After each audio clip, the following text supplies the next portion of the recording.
Hey yo, what's up mga korekong?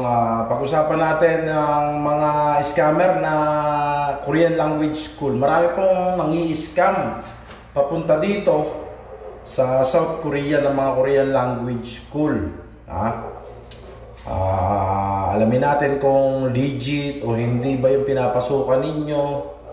Unahin natin, napakaraming Korean language school ang e-engganyo para makapagtrabaho dito sa South Korea, mag-aaral ka sa kanila. Ayan ang ginagawa ng mga Korean language school. Pero yung sasabihin na paaalisin kayo ng Korean language school, scam po yan.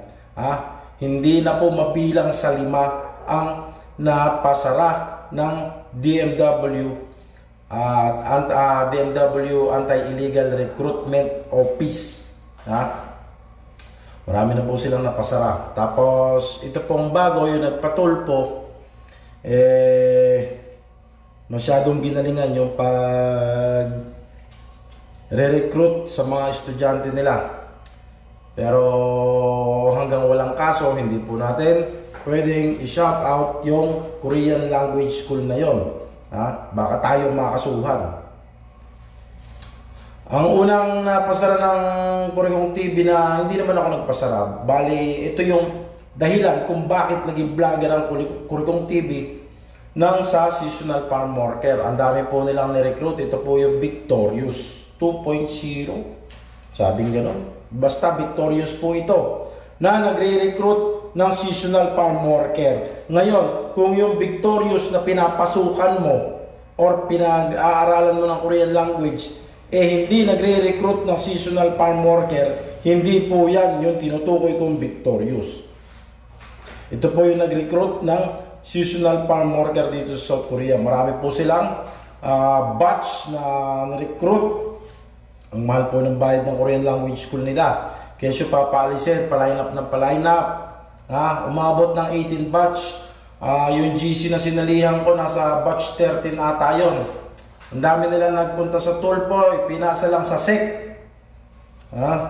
Security and Exchange Committee. Pinasa lang po sila sa SEC. Pero may nagtuloy po na nagpunta sa DMW yun. Nakasuhan, nakulong na po yung may-ari nung Victorious na yon. Tapos sumunod, ang daming sumbong ng Gyojol.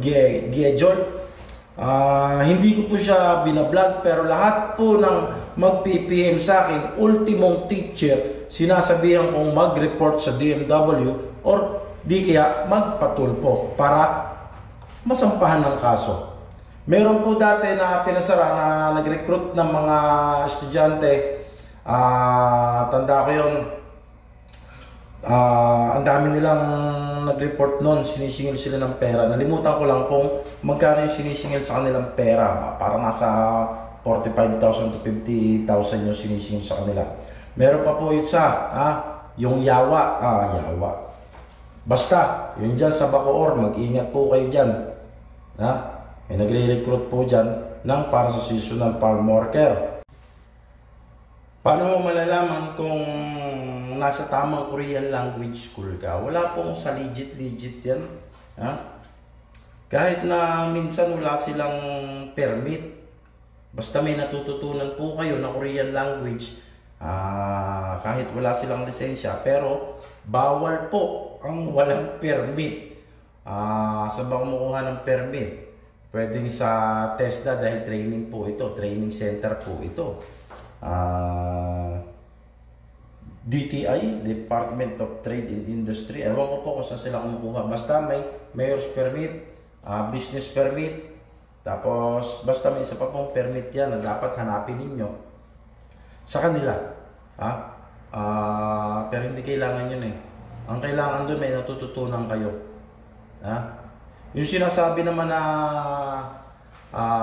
gagabayan kayo hanggang sa makapag-exam, huwag kayong maniwala dyan, lintik na yan. Isipin nyo, tingnan nyo yung school, kung ilan yung computer nila dyan, huwag kayong umasa sa lintik na pangako na yan.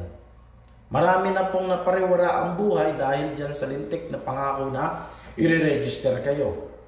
Last year, anong nangyari? nakapila sa labas, 3 lang yun na i-register ng school para makapag-exam. Ha? I-check yung mabuti kung makaka-register kayo dahil sa 1 minuto na mag-open yung registration sa DMW, libo ka agad ang na-register. Ngayon, sabihin natin nasa 50 yung nakapila, tapos ang computer lang dyan sa loob ng training school nyo, 5, siba ka na. Magsolo ka na, pumunta ka na ng computer shop or magpa-load ka sa cellphone mo.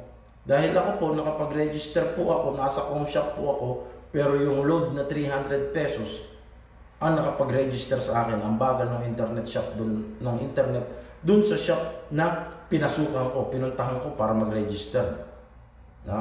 Huwag magtiwala sa pangako na yan. Suluhin nyo yan.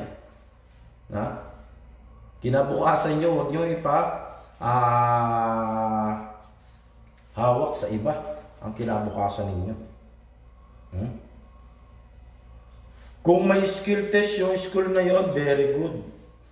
1 to sawa na sit-in, very good. Basta may natututunan kayo. Pero payo ko sa inyo, kung wala pa namang exam, wala pang date kung kailan ang exam, ang registration, mag-self-study ka muna. Ang daming magagaling na mga vlogger dito sa South Korea na nagtuturo ng mga Korean language. Huwag kayong umasa sa akin. Gabang lang ang alam ko. Kung mag-aaral kayo ng Korean language, dapat malapit na yung exam. Kung hindi man malapit ang exam, ngayon pa lang, wala pang exam, nag-aaral ka na pa isa-isa. Huwag kayong umasa sa Korean language school. Dahil hindi nakakasiguro lahat na nag-aaral sa Korean language school ay nakakaalis at nakakapasa. Ang dami pong self-study dito na nakarating, hindi naman nag-aral sa mga Korean language school na yan, pero nandirito na. Isa po ako doon ulit. Yung kasama ko, pumasa. Self-study lang, ang dami dyan. Araw-araw ka, mag-headset ka, kung may ginagawa ka, kung may inaalaga kang bata, kung may trabaho ka. Makinig sa mga listening. Ang HRD Korea may link po na pwede nyo i-download yung book 1 at book 2. Nasa post po ng page ko. Ingat po kayo sa mga mapagsamantalang Korean language school. Yung dalawa pong pinasara is napasara dahil sa mga vlog ko is itong Gejol at itong Victorious. Nag-recruit po ito ng sa seasonal farm worker. Good luck po sa lahat. Mapagmatsyag kayo, maging mapagmatsyag at huwag nyong iasa lahat sa Korean language school. Dahil pagdating ng time, hindi ka pakapasa, hindi ka makaalis, sisisihin mo yan. Huwag. Ikaw ang sisisihin ko, kasalanan mo yan. Good luck and God bless. Hey yo, what's up mga Korigong? Ito po yung isa namin bagong kasama. Kadarating lang po ng isang araw. Nauna siya ng... Ilang araw ka nauna doon sa isa natin kasama? 4 na araw. Nag-delay kasi nag-swab test po yun. Ilang buwan ka nag-apply overall? Then 3 months. 3 months tapos nakapasa sa exam? Points? Ilan ang points? 125. Ayos, ayos. Magkano ang gastos bago nakaalis? Mga ano lang, estimate 90k. Kasama na pamasahe lahat doon. Mula Pampanga. Pampanga ka ano? Lubao. Shout out mga taga Lubao.